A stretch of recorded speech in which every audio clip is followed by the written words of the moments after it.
نحمده ونصلي على رسوله الكريم اما بعد فاعوذ باللہ من الشیطان الرجیم بسم اللہ الرحمن الرحیم۔ السلام علیکم ورحمۃ اللہ وبرکاتہ۔ کیسے ہو بچوں آپ تمام؟ اللہ سے امید ہے کہ صحت اور ایمان کی بہترین حالتوں میں ہوں گے انشاءاللہ۔ پیارے بچوں، آج ہم جز 23 یعنی سورہ صفات سے آیت نمبر 102 دیکھیں گے۔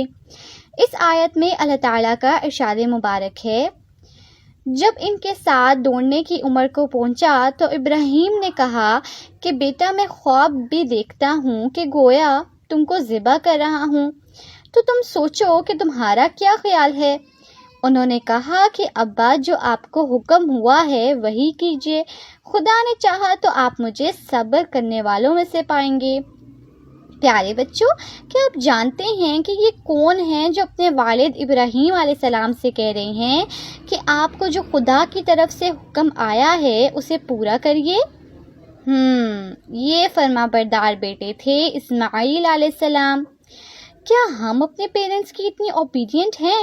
اسماعیل علیہ السلام نے اپنے والد سے ایک بار بھی نہیں کہا کہ آپ پھر سے سوچئے اس خواب کے بارے میں، تھوڑا اور غور کریے، بلکہ انہوں نے تو فوراً کہا کہ آپ رب کے حکم کو پورا کیجیے۔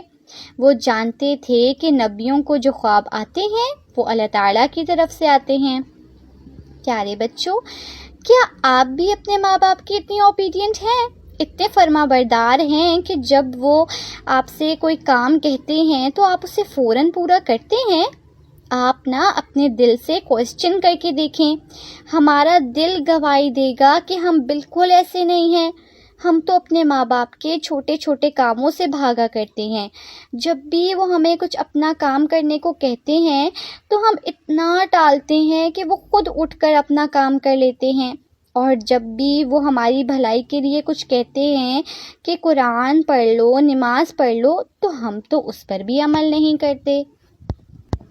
پیارے بچوں، آپ کو تو پتہ ہے نا کہ ماں باپ کی اہمیت و فضیلت کیا ہوتی ہے، ان کی فرما برداری کرنے پر کتنا ثواب ملتا ہے، لیکن افسوس ہم تمام چیزوں کو جانتے ہوئے بھی ماں باپ کی نافرمانی کرتے ہیں۔ اور اس آیت سے یہ بھی چیز سیکھنے کو ملی ہے کہ اگر آپ کو کوئی چیز کرنا چاہتے ہیں، چاہے وہ چیز آپ کے اختیار میں ہی کیوں نہ ہو، لیکن پھر بھی انشاءاللہ کہیں، کیونکہ جب تک اللہ تعالیٰ کی مرضی شامل نہیں ہو ہم کوئی چیز نہیں کر سکتے۔ آپ کے ساتھ بھی ایسا بہت بار ہوا ہوگا کہ کوئی کام جو آپ کے لیے بڑا ہی آسان ہوتا ہے لیکن اس کے باوجود آپ اسے نہیں کر پاتے ہو، اس لیے اپنے ہر کام میں انشاءاللہ کہیں، انشاءاللہ میں اپنا ورک کمپلیٹ کر لوں گا، انشاءاللہ میں یہ کھا لوں گا، انشاءاللہ میں کل آپ سے ملوں گا۔ اور ہاں، اپنے پیرنٹس کی ہر بات سنیں، چاہے وہ کام آپ کو کتنا ہی مشکل کیوں نہ لگ رہا ہو، ان کی خوشی کے لیے اسے پورا کریں۔ جیسے وہ کہیں کہ آپ اس لڑکے سے دوستی نہ رکھیں، پر وہ آپ کا بہت اچھا دوست ہے، لیکن پھر بھی آپ نے ماں باپ کی خاطر اسے چھوڑنا ہے، اس سے دوستی آپ نے توڑنی ہے، کیونکہ دیکھیں ماں باپ کو پتہ ہوتا ہے کہ ہمارے لیے کیا اچھا ہے اور کیا برا ہے۔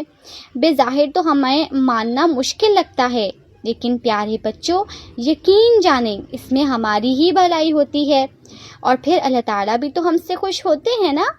اللہ تعالیٰ سے دعا ہے کہ اللہ تعالیٰ ہم تمام کو اسماعیل علیہ السلام جیسا فرما بردار بنائے، آمین یا رب۔ السلام علیکم ورحمۃ اللہ وبرکاتہ۔